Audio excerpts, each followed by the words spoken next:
About 45 minutes ago, 82-year-old Peter Nygard, guilty of 4 counts of sexual assault, not guilty of 1 other count of sexual assault, and not guilty on 1 charge of forcible confinement. Now, Natasha, many of these charges go back decades. The 5 women who came forward in this case, the 5 complainants, their allegations range from the late 1980s all the way up to 2005. This is the first time that Peter Nygard has ever faced charges of sexual assault in an actual courtroom. There's been allegations, of course, floating around for years, and he's facing charges in a number of other jurisdictions. But this is the first time that he's faced charges in court. This case went on for a little more than 6 weeks. This is the 5th day that the 12-person jury has been out deliberating, but they did come back with news this morning that they had finally reached a verdict in this case. When the 82-year-old Nygard heard the verdict, very little reaction, if any reaction from him. He kind of just stared straight ahead. Of course, as I mentioned, Natasha, a long legal road beyond this case here in Toronto. We heard from Peter Nygard's defense attorney afterwards, the renowned Canadian lawyer Brian Greenspan. In fact, I don't think it's a straight line, so nor is there an easy answer to that. The order of the minister with respect to his surrender to the United States, the decision has not yet been rendered. It was argued about 6 months ago. Now, Natasha, as I mentioned, in this case, there were 5 complainants, but there was originally 8 women who came forward to Toronto Police. Mr. Nygard was originally facing 11 charges in this case, some of which did not reach a trial. Also facing charges in Manitoba, facing charges in Quebec, facing charges in New York. Dozens of women involved in a civil suit. After the verdict came down, Shannon Maroney, who's a therapist who has worked directly with some of the victims in this case, we could overhear her in tears talking to some of the women who came forward, who testified in open court in this case against Peter Nygard. Here's what she had to say after the verdict came down. As one said to me, he got to live his whole life exactly as he wanted until he was 80 years old. And for many of them, they have been in, he's now going to prison, but they are still doing the work to get out of the prison of pain, shame, indignity, fear, lack of trust, all those things that they've suffered with for so many years.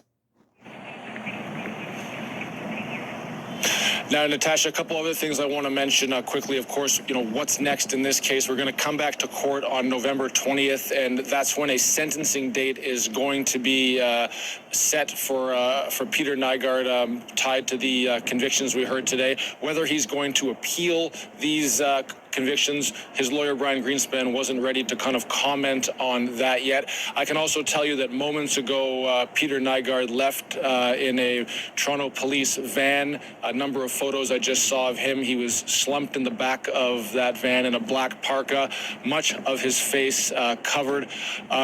Tremendous fall for someone who was obviously once a titan of the fashion industry in this country, in North America, around the world, who faced dozens of accusations from women all over the world, from Bahamas to the United States to here in Canada, that he sexually assaulted them. He always denied all of those charges, but here in Toronto, many years later, many years after the fact, Peter Nygard convicted of 4 counts of sexual assault. And as you heard Shannon Maroney say, the victims in this case, obviously a day for them that they never thought would come, but obviously feeling tremendously vindicated. Natasha?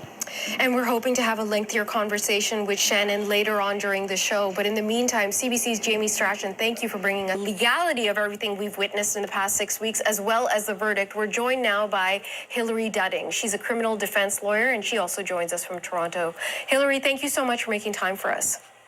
Oh, not at all, Natasha. Thanks for having me. Well, let me begin by getting your initial reaction to the verdict. Well, I think, Natasha, what's clear is that the jury worked really hard and spent a long time carefully considering the evidence in this case. It's obvious that they didn't accept all of the evidence that they heard. And it's also clear that they accepted a great deal of the evidence that they did hear. And I think probably strongly considered the fact that there were 5 people, 4 women that ultimately whose accounts resulted in convictions. I'm sure that played a big role in all of this. If you're able to, help us understand, where did the Crown succeed and where did the defense fail in this case?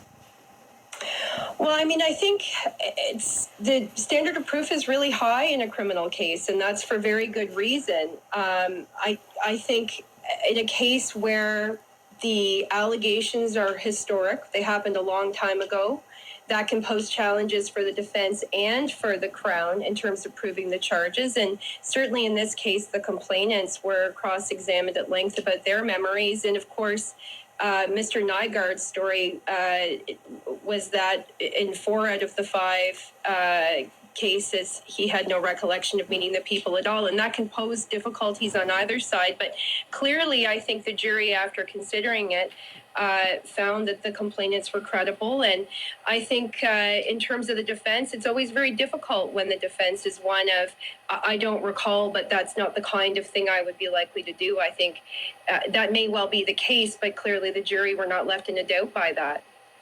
Talk to me about what we've heard from Nygard's son, Kai, and how unusual that is to have a son come out that aggressively against a father in a case like this. Well, yes, I suppose, in life there are many circumstances. A new lawsuit filed in New York on Sunday. 2 of Peter Nygard's sons say their father paid the same woman to have sex with them when they were teenagers. They claim those actions amount to statutory rape and sex trafficking. Nygard's sons are not named in the lawsuit and are referred to as John Doe 1 and 2. John Doe 1 is still underage. He alleges 2 years ago, when he was 14, his father hired a known sex worker to, quote, make a man out of him in Winnipeg. The court documents say Nygard previously hired the same sex worker to rape another son, John Doe 2, in 2004 in the Bahamas when he was just 15 years old. They claim Nygard used company employees and money to arrange and pay for his son's travel to where the alleged rapes took place and to pay the woman who raped them. None of the claims have been proven in court. Reaction to the verdict in the Peter Nygard trial. Let's listen. And sometimes I'll read comments on some of these articles and I'll see people say things like, oh, how brave, you came out 30 years later. Well, you don't understand what they're up against. How would you like it if you had a massive lawsuit that they might take away your house or threaten to ruin your life if you came forward? So as Canadians, and I am a Canadian, I'm a dual citizen, we can use this situation to examine what happened and how we can look at the system to make it easier for survivors to come forward of abuse. And I want to give you something, a little scale most of you don't know.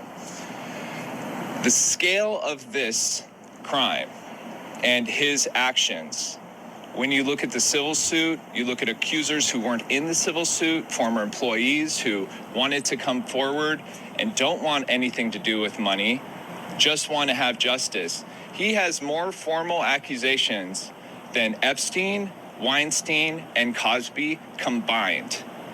Okay, now I know we have a lawyer here, Mr. Greenspan is a very talented lawyer, and he's getting paid very well, and he's using his efforts here to try to get Peter Nygard back on the streets of Toronto. But also understand that there are many others, talented lawyers, civil attorneys like Greg Gutsow and Lisa Hava, who played a critical role in this, who are working for justice. So understand that you're not alone. This is a victory for all of those in Winnipeg who came forward, who were denied justice. I'm thinking about Serena Hicks. I'm thinking about Casey Allen, April